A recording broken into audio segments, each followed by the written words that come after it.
নমস্কার বন্ধুরা, welcome to election mania channel.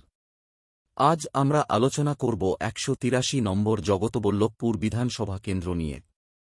২০১৪ সালের লোকসভা নির্বাচনে এই কেন্দ্র থেকে তৃণমূলের প্রাপ্ত ভোট ৪২.১৯%, বিজেপির প্রাপ্ত ভোট ১৯.৯৬%, বামফ্রন্টের প্রাপ্ত ভোট ৩০.৭৬% এবং কংগ্রেসের প্রাপ্ত ভোট ৪.০৭%। এই কেন্দ্র থেকে তৃণমূলের কল্যাণ ব্যানার্জি বামফ্রন্টের তীর্থঙ্কর রায়ের থেকে ২২,৯৫৩ ভোটে এগিয়েছিলেন। ২০১৬ সালের বিধানসভা নির্বাচনে এই কেন্দ্র থেকে তৃণমূলের প্রাপ্ত ভোট ৪৮.৭%, বিজেপির প্রাপ্ত ভোট ৯.৪৬%, বামফ্রন্ট ও কংগ্রেসের মিলিত প্রাপ্ত ভোট ৩৭.০৭%। এই কেন্দ্র থেকে তৃণমূলের মোহাম্মদ আব্দুল গনি বামফ্রন্টের বৈদ্যনাথ বসুকে ২৪,৬৮১ ভোটে পরাজিত করেন। ২০১৯ সালের লোকসভা নির্বাচনে এই কেন্দ্র থেকে তৃণমূলের প্রাপ্ত ভোট ৪৬.০১%, বিজেপির প্রাপ্ত ভোট ৪০.৫৫%, বামফ্রন্টের প্রাপ্ত ভোট ৮.৪৪% এবং কংগ্রেসের প্রাপ্ত ভোট ২.৩৬%।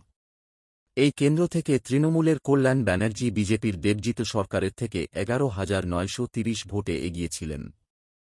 ২০২১ সালের বিধানসভা নির্বাচনে এই কেন্দ্র থেকে তৃণমূলের প্রাপ্ত ভোট ৪৯.৪৫%, বিজেপির প্রাপ্ত ভোট ৩৭.০৬%, বামফ্রন্ট ও কংগ্রেসের মিলিত প্রাপ্ত ভোট ১০.৭৬%। এই কেন্দ্র থেকে তৃণমূলের সীতানাথ ঘোষ বিজেপির অনুপম ঘোষকে ২৯,১৯৬ ভোটে পরাজিত করেন। ২০২৪ সালের লোকসভা নির্বাচনে এই কেন্দ্র থেকে তৃণমূলের প্রাপ্ত ভোট ৪৮.৫৫%, বিজেপির প্রাপ্ত ভোট ৩৫.৬৫%, বামফ্রন্ট ও কংগ্রেসের মিলিত প্রাপ্ত ভোট ১০.১৭%। এই কেন্দ্র থেকে তৃণমূলের কল্যাণ ব্যানার্জি বিজেপির কবির শঙ্কর বোসের থেকে ২৪,৪২৬ ভোটে এগিয়েছিলেন। ১৮৩ নম্বর জগতবল্লভপুর বিধানসভা কেন্দ্র। এই কেন্দ্রের মোট ভোটার ২,৭২,৩৩৭।